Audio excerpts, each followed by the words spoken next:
part of the journey of cystic fibrosis is fighting chronic, constant lung infections. Get ready for the wild ride of the first 24 hours of IVs. So you gotta breathe, breathe, breathe, breathe. Let it go and let it be. Good morning, you guys. It's actually evening because we just got the shipment of IV supplies. Don't worry, there's more. Don't worry. So this is how my IV supplies come when I am doing IVs at home. You've just randomly clicked on this video.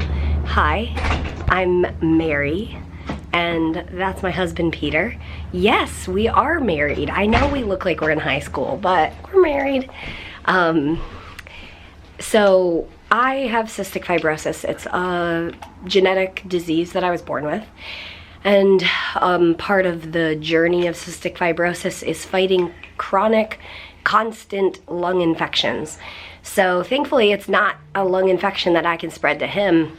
It's just something that my body fights. And I have a port-a-cath, which is this little bump right here in my chest. It's a medical device that they surgically put into me, and it's instant IV access. So we put a needle through my skin and it goes into the port, and then it's a central line, so it's IV access. So it makes starting IV antibiotics not really a big deal, except that as I've gotten older, the IV antibiotics are a big deal. A big deal to your body. Yeah, so I tend to have a lot of adverse effects or reactions. It's not allergic. It's not like an anaphylactic allergic reaction. It's like my body basically revolts and it says no to the antibiotics. So I get a fever and a very bad headache, which I actually already have a headache. That's part of the bacteria issue going on. I have a CF sinus disease as well. So on top of the headache I already have, the IVs typically give me a pretty bad headache, and then I'm usually vomiting from the pain of the headache. So it's kind of like her body goes into fight mode, and we hope that amidst kind of some of these unpleasant effects of the drugs that they can help the infection be suppressed a little bit. Her bacteria are resistant, so it's kind of it's a fight against them, but they aren't going to be eradicated or anything like that. It's just part of the process of treatment. Why?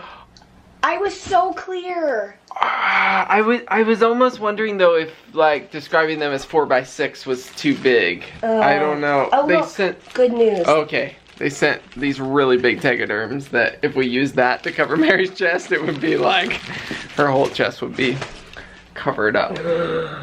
But they did send smaller ones. So we're gonna unbox this stuff and get Mary's port access and get started. This is sort of what the supplies look like. They usually calculate how many saline and heparin I'm going to need each day. They send alcohol pads for sterilizing the end of my IV cap. Batteries. These batteries are for the IV pump. This is actually a different IV pump than I've ever used. I usually use the Curlin pump, but this is a CAD pump, which is fine. It does the same thing. This is a dressing change kit. This has all the sterile stuff when we access my port. These are boxes of saline syringes. This is like a little black pack that you can carry the IV pump in. These are some little red caps for the end of the IV. These are the pump tubing for the CAD pump. I've never seen these, so let's see what it looks like. Hold on. It's probably going to be pretty similar to the other pumps I've used, so I will learn how to do that. I'll probably Google it. And let's see, some more little caps for the end of the IV. And I think what they do is this, what looks like scissors. It's a clamp. So if my IV were to stop working and I needed to clamp it off, that's what I would use. Okay, so that's all that. And then over in the refrigerator boxes, this is how my IV medications, depending on what medication, this is how I prefer. It's called an Eclipse ball. I call them bubbles. It's a pressurized little plastic bag bubble thing. And so let's see. This one is the Astrianam medication. It'll go in over 30 minutes. And then these are my fluid bags. So it's saline. I'll do 2 of those per day. And then over in this box, the other 2 medications. Wowzy, that's heavy. This is the Zosyn, and it will go in over an hour. So these different balls are pressurized to push that amount of fluid in over 30 minutes or an hour, or however long. This is the Vancomycin. I'm not starting the Vancomycin until tomorrow night. The Vancomycin has to be, what's the word? The dosing has to be leveled correctly in your system. They need it to not be too high or it can cause a kidney injury, not too low or it wouldn't be doing its job. So they told me to start the other 2 tonight and the Vancomycin tomorrow. So that's the plan, because then I'll start it tomorrow and then Monday I'll be having lab work to make sure the level is good in my blood work. So, so that's kind of what it looks like to get those packages and get ready for the wild ride of the first 24 hours of IVs.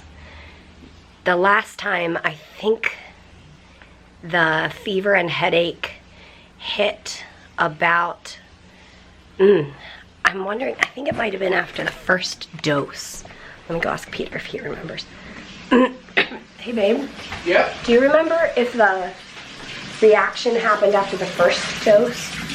Usually not. I mean, I don't think last time it did, but I don't remember. I was thinking it was after the first dose. We can look in the blog probably. True. So I was able to drink a lot of water today, which is good. And I will do I'll do a bag of fluid and we'll do this. So basically it's kind of one of those like surreal moments when I know that it's all going to change. I know that I'm about to have a lot of side effects and I just have to strap in and get ready for the ride. But another really good point that Peter made earlier today, this is the same combination that we did last time I was on IVs. And we knew that my bone marrow was able to handle this set of IVs.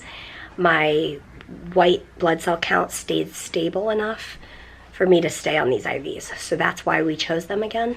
We also need to keep in mind what Peter pointed out was I didn't see a symptomatic, like my lungs didn't feel like, oh, they feel so much better on these medications. But it did do its job in that, I don't know, my head is hurting, so I need to, so anyway, even though we're not going to see like a huge response, like a good response to these drugs, they are doing their job. So that's what we have to keep in mind. My head's really hurting. We need to access my port, so it's a sterile situation. If you're interested in watching what it's like to access my port, you can watch our video. It's called Accessing My Port, I think. I accessed my port all through college. I did it by myself. And then when we got married, Peter took over, and he is a pro of all pros. In fact, he teaches people in the hospital when he does my port when we're in the hospital and everything. And the nurses sometimes come in and bring students in to watch because he's a pro. So one of the reasons we've chosen to do all my own port care is just because a port is a very high risk of infection. And it's a necessary risk in my case, in a lot of cases with people who need IVs, many times throughout the year. So a port is worth that risk versus benefit. But one way that we keep the risk of infection down is that we do all my port care. So we know that sterile procedure was followed to a T. Now, sometimes sterile procedure is followed.